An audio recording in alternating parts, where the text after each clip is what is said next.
对于这个在夜市未来在副业的部分呢，我们也会要求进行所谓的人流的一个管制。我想，包括道路型跟广场型的部分哈，那么市府呢也多多利用了科技进行所谓的科技执法，我们也会透过包括摄影机或 AI 的一个辨识呢，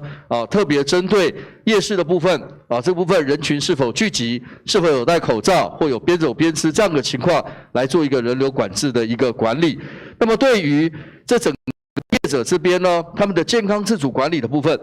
我们也会要求在开业复业的时候呢，他也必须要拿到阴性的这个快筛证明，以及每天必须要量测各摊商的一个体温跟健康的状况。当然，市府的各局处这边也会派员来进行相关的一个宣导跟稽查。那在这边呢，最后我跟报告一下，现在目前陈市长所说的，有一些摊商这自主性的，他提出希望可以进行所谓的一个复业的部分。那么我们也请摊商这边提出防疫计划，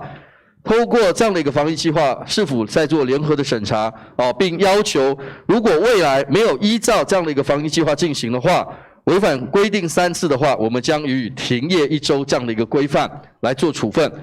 那如果说这个防疫计划呢也没有正确的书写的部分呢，我们也会来辅导业者退回以后来做一些相关的修正。我想对于整个夜市未来可能要做的副业的一些规范呢，是否还是站在防疫上，必须要